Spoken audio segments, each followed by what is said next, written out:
Stephen King is my favourite author of all time, but there are definitely some books that you should avoid if you're reading him for the first time. Let me tell you some of them. Hi folks, Harry here, and today I'm going to make a video catered to those of you who have never read a Stephen King book before, or rather have only maybe read one or two and are wondering what to do next, or in the context of this video, what not to do next. Quite a while ago on my channel, I made a video about where to start with Stephen King. Actually, I take that back. I have made two videos in the past on where to start with Stephen King. One was over a year ago, and it's absolutely awful, do not watch it. And the second is a little bit more updated, and I prefer that you would watch that one. Recently, I saw Jake from Bookish Drummer do a video where he talked about books that you should not read if you've never read any of his books. So I'm going to do my own version of that video today, so all of the credit for this video goes to Jake, although I did plan on making this video for a very long time, but Jake, you beat me to it. So I'm going to try and make my video a lot different to Bookish Drummer's video, just in case you've also watched that one, and this video just gets repetitive, and I'm getting repetitive, I need to stop. I'm going mad. Let's just get on with the video. So I've got 7 books, or rather situations or categories of books that I think you should not start with if you are reading Stephen King for the first time. If you know basically nothing about Stephen King and you've clicked on this video, then you might be wondering why someone who is such a, massive fan of Stephen King is saying that there are books that you should not start with. And that is a question that I'm going to answer in depth today. The first category that I'm going to talk about is Stephen King's newest releases. So that would be things like The Outsider, If It Bleeds, the specific title novella If It Bleeds, the rest of the novellas are fine, Later, and more recently, Billy Summers. I'm going to talk about The Outsider and If It Bleeds later on in this video so that we can put those aside. I am mainly going to focus on Later and Billy Summers. And without spoilers, the reason why I think you should not start with these books is both of them heavily connect to earlier Stephen King works. If you did not know, all of Stephen King's books are connected in some way, whether that is very direct or very, very subtle. In Stephen King's more recent releases, he has definitely been catering more to the constant reader than the new Stephen King reader. And he chucks loads and loads of references to his older books within his newer books to please the fans. And also to create a sense of continuity within his multiverse. So while these books do not spoil the books that they reference, it makes so much more sense if you read the books that they reference. It's very, very difficult to say at which point in time you should read these books, but my suggestion would be you should read these books once you think you are very well read in Stephen King's most popular works. On the other hand though, The Institute, one of his most recent releases, I think that this would be a great place to start with Stephen King, even though this came out in, I think, 2019. So ignore everything I said, The Institute is a great place to start. But if it's your first time, avoid Billy Summers and avoid Later.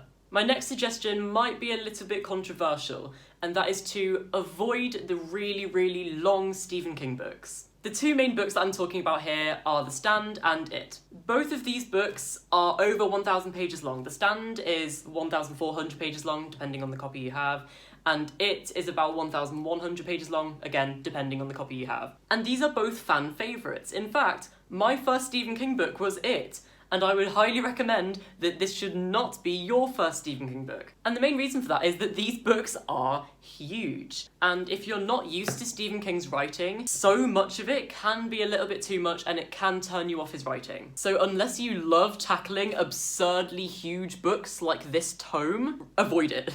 My suggestion would be read loads of his maybe 300, 400, 500 page books and work your way up to the big ones. My next category is a little bit more vague, but I think it is important, and it is books that don't really represent the rest of Stephen King's bibliography. The main one I can think about here is Roadwork. Well, first of all, this is just not a great book, so do not start with it or you will get put off. But this book is so wildly different to anything that Stephen King has done before. It's basically it is interesting, but it's just a simple character study, and it's very different to what Stephen King usually writes. So I would avoid this one simply because it's nothing like the rest of Stephen King's other works, and if you read this one, then you might get the wrong idea. I'd say the same thing goes for From a Buick 8, The Girl Who Loved Tom Gordon, and Cycle of the Werewolf. Having said that though about The Girl Who Loved Tom Gordon, this is a really, really good Stephen King book to start with if you're a much younger reader or you have children who are young and are maybe interested in getting into Stephen King's works. A lot of people do recommend The Girl Who Loved Tom Gordon for younger Stephen King readers, and in a sense I would agree, and a lot of people have really, really positive experiences with it. So if you are younger and you want to start with Stephen King, or you have a child who wants to start with Stephen King, Girl Who Loved Tom Gordon. The next one that I'm going to talk about is one that I think a lot of people might disagree with, and that is starting with the Dark Tower series. The Dark Tower is easily one of Stephen King's most famous works. It is one of his best works, it's one of my favourite works of his, but the thing is, the first book, The Gunslinger, I personally quite like it, but a lot of people don't. This book can be very, very hard to get into, and it is quite different from Stephen King's normal writing style. In fact, a lot of people do start with The Gunslinger and get so put off by it that they, one, don't want to continue the series, or two, don't want to continue with Stephen King at all. And I really, really don't want anyone to start with The Gunslinger and think that all of Stephen King's books are this boring or this complex. So while this series is phenomenal, I would recommend not starting with it. Start with some of his other earlier books and then maybe work your way up to this when you're prepared to tackle the tower. Bear in mind, that is not me saying that I don't like the Dark Tower series, because the Dark Tower series is probably my favourite thing to have ever existed in the entire universe. Next up, I'm going to be talking about a very specific thing, and that is sequels. So here, I'm not talking about the rest of the books in the Dark Tower series, or the second and third books in the Bill Hodges trilogy, or anything like that. I'm talking about Stephen King books that if you don't know, you would have no idea that it is a sequel, or often a continuation of some Stephen King's other works. And this is where The Outsider and If It Bleeds come in. The Outsider is actually a continuation of the Bill Hodges trilogy, and it spoils a massive aspect of the end of the third book and features a recurring character from this original trilogy. So a lot of people say, can I start with The Outsider? And I say, no, no, no, you gotta read the Bill Hodges trilogy first. And if you're wondering if you can start with the Bill Hodges trilogy, yes, of course you can. It's just a crime series and it's quite different to what Stephen King usually does,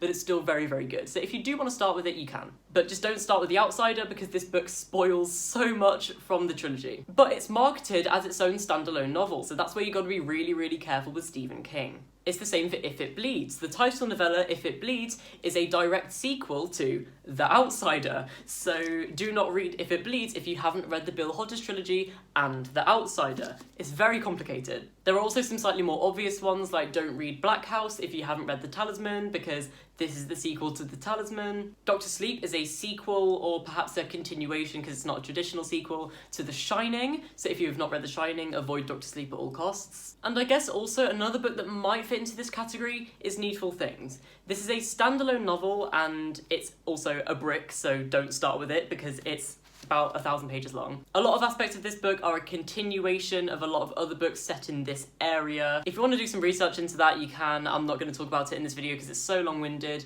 but a lot of Stephen King's books are set in the fictional town of Castle Rock, and there are a lot of Castle Rock stories that are kind of spoiled in Needful Things, so bear that in mind. Okay, that was a very, very complicated one. Let's just get into one that's a little bit easier for me to talk about and is also a little bit subjective.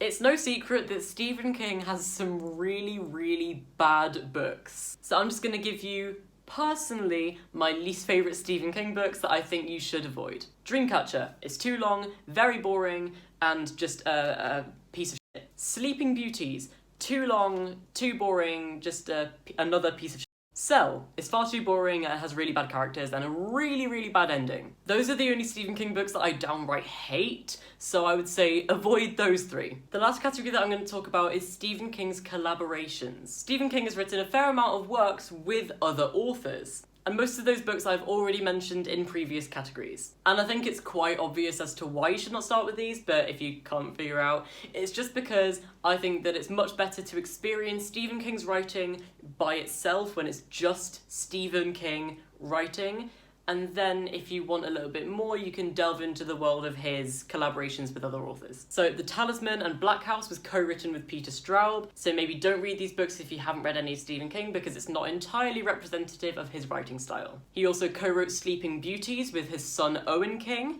and this book is just not very good in general, but some people do like it, so you may like it. I'm just saying, I personally don't like it. But also, don't start with it because it's a collaboration, and again, it's not representative of his writing style. And also this really, really short novella called Gwendy's Button Box, which he co-wrote with Richard Chismar. It's a good book, it's alright, it's just Again, not representative of Stephen King's normal writing style, because it's mostly another author's writing, and it doesn't feel like a standard Stephen King book. Okay, those are all of the books that I'm going to not recommend if you want to start with Stephen King. If you haven't already, I would highly recommend checking out that video that I made quite a while ago where I talk about books that I think you should start with Stephen King, so please watch that video as well if you haven't already. You guys actually voted for this video to be next on my community tab, and if you want to decide which videos are coming next, always keep an eye on my community tab because you can vote on polls of which videos and which ideas you want to see next on this channel.